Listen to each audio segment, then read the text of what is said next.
Hello guys, good afternoon. आज हम कुछ यूनिक चीज़ के बारे में बात करने वाले हैं। एक फोल्डिंग क्लॉथ इफेक्ट। जैसा कि आप देख सकते हैं, तय किए हुए कपड़े खुल रहे हैं। ये इफेक्ट असल में एक टास्क से निकला था जो मुझे करना था, और मैंने इसे प्रोसीजरल बनाने की कोशिश की ताकि ये अलग अलग तरह के कपड़ों पर काम कर सके। ऑफ कोर्स आपको ग्रुपिंग्स चेंज करनी पड़ेंगी क्योंकि हर कपड़े का सिलुएट अलग होता है। टैंक टॉप पैंट से अलग है, लेदर जैकेट वुलन स्वेटर से अलग है, और इसी तरह। चलिए हुडीनी सेक्शन में गहराई से चलते हैं। हम इसे छोटा और हल्का रखेंगे। अगर आपके कोई सवाल हैं तो आप ये फाइल चेक कर सकते हैं जो रैबिट स्फीयर पर मौजूद है। तो हम क्या कर रहे हैं? हमारे पास किसी वेबसाइट से कोई क्लॉथ मॉडल नहीं है, इसलिए हम हुडीनी के इनिशियल कैरेक्टर टॉमी का यूज़ कर रहे हैं। हम उसके कपड़े अलग कर रहे हैं, पैंट्स, टी शर्ट और टैंक टॉप। हम मैच साइज नोड का यूज़ करके उनका साइज मेंटेन कर रहे हैं। फिर हम एक बेसिक क्लॉथ सिमुलेशन कर रहे हैं। मुझे उसे अनचेक करना पड़ेगा क्योंकि मैंने कैशेज रिमूव कर दिए हैं, क्योंकि मेरी मशीन में डिस्क स्पेस बहुत कम है। आप लोग मुझ पर हंसेंगे, लेकिन इसमें सिर्फ 4 GB रैम और 250 GB ड्राइव है। मेरी फाइल्स बहुत हल्की होती हैं क्योंकि मैं हमेशा ऑप्टिमाइजेशन पर फोकस करता हूं। मैं जिस स्टूडियो में काम करता हूं वहां भी यही करता हूं। मैं सॉल्यूशंस क्रिएट करने पर फोकस करता हूं। ठीक है, वीडियो पर वापस आते हैं। हम इस फोल्डिंग क्लॉथ इफेक्ट के बारे में बात करने वाले हैं। इसे कैश होने देते हैं। ये लगभग 240 फ्रेम्स का है। आप शायद पूछेंगे कि मैं हमेशा ऑप्टिमाइजेशन के बारे में क्यों बात करता हूं। ये सिर्फ ऑप्टिमाइजेशन के बारे में नहीं है। मैं हमेशा 3 मुख्य चीज़ों के बारे में बात करता हूं। पहला है आपकी फाइल का स्ट्रक्चरलाइजेशन।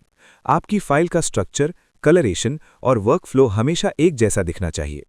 अगर आपका वर्कफ्लो हर बार अलग होता है तो आपकी फाइल सिर्फ आपके लिए है, वो दूसरे आर्टिस्ट्स के लिए रीयूजेबल नहीं है। मेरा आइडिया बहुत सिंपल है। अगर मैं फ्यूचर में अपनी फाइल दोबारा यूज़ करना चाहता हूं तो वो फास्ट होनी चाहिए। मुझे उसे समझने में सिर्फ 5-10 मिनट लगने चाहिए, फिर मैं कैशिंग शुरू कर सकता हूं। ये स्टूडियो कॉन्टेक्स्ट में बहुत यूज़फुल है। जब आप एक प्रोडक्शन शॉट पर काम करते हैं तो आपके पास बहुत कम टाइम होता है और आपको क्रिएटिव नोट्स मिलते हैं, इसलिए आपके पास फाइल स्ट्रक्चर के बारे में चिंता करने का टाइम नहीं होता। यही मेरा काम है। मैं एक ऐसा स्ट्रक्चर बनाता हूं जो किसी भी आर्टिस्ट द्वारा यूज़ किया जा सके। अगर कोई आर्टिस्ट छुट्टी पर जाता है तो हम उसकी फाइल आसानी से मैनेज कर सकते हैं। आइडिया यह है कि आर्टिस्ट्स को सिर्फ क्रिएटिव पार्ट पर काम करना पड़े, जैसे वेलम एस्पेक्ट्स या ग्रुपिंग। मैं प्रोसीजरल एट्रीब्यूट्स और सेटअप्स बनाता हूं। बाकी के सेक्शंस लॉक्ड रहेंगे। इससे एक डेवलपर के तौर पर मुझे इश्यूज ढूंढने में बहुत मदद मिलती है। ठीक है, तो हमारी फाइल बन गई है। हम कपड़े के लिए सिलेक्शंस बना रहे हैं और फिर कपड़ा फोल्ड हो जाएगा। अगर मैं आपको एक कपड़े के पीस के लिए दिखाऊं तो आप देख सकते हैं कि ये फोल्ड होता है और फिर अपनी ओरिजिनल पोजीशन पर वापस आ जाता है। तो मैं जिन 3 मुख्य पॉइंट्स पर ध्यान देता हूं वो है डेटा स्ट्रक्चर, ऑप्टिमाइजेशन और आपकी फाइल की रीयूजेबिलिटी। मैंने आर्टिस्ट्स की कई ऐसी फाइल्स देखी हैं जहां उनके नोड्स आपस में उलझे हुए होते हैं और जब हम यूएसडी पाइपलाइन पर स्विच करते हैं तो वो मुझे एरर्स देते हैं। मैं इन इश्यूज को सॉर्ट आउट करना चाहता हूं।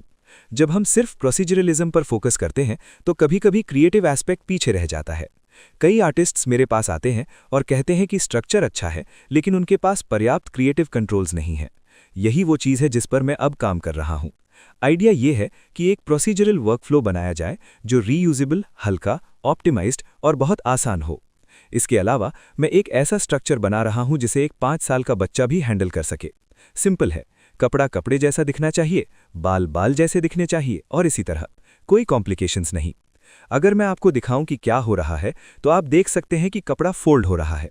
मेरी माँ ये देखकर हंस रही थी। उन्होंने कहा, तुम अपने कपड़े तो तय नहीं करते, लेकिन यहाँ कपड़े तय कर रहे हो। और वर्कफ्लो में असल में यही हो रहा है। अगर आप लोग इस फाइल को यूज़ करना चाहते हैं तो ये रैबिट स्फीयर पर अवेलेबल है।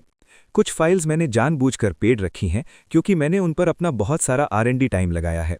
और मैंने एक और चीज़ महसूस की है कि अगर मैं सब कुछ फ्री कर दूं तो लोग उसकी रिस्पेक्ट नहीं करते। मैंने सब कुछ YouTube और Google से फ्री में सीखा है, इसलिए मैं चाहता हूं कि सब कुछ सबके लिए एक्सेसिबल हो। ज़्यादातर फाइल्स फ्री होंगी, लेकिन कुछ फाइल्स जो मेरे दिल के करीब हैं, जिन्हें डेवलप करने में मैंने हफ्ते या महीने लगाए हैं, उन पर शायद बहुत कम चार्ज होगा। अगर आप लोग मुझे सपोर्ट करना चाहते हैं तो प्लीज़ ट्राई करें। अगर कोई अपना पाइपलाइन डेवलप करना चाहता है तो मैं ज़रूर मदद करना चाहूँगा। मैं भी अभी सीख रहा हूँ। मैंने 2016 में सीखना शुरू किया था, तो ये 10 साल का सफ़र रहा है। मैंने जो कुछ भी सीखा है मैं आप लोगों के साथ शेयर कर रहा हूं और मैं और सीखना चाहता हूं। Cool. Thank you guys. Have a great day.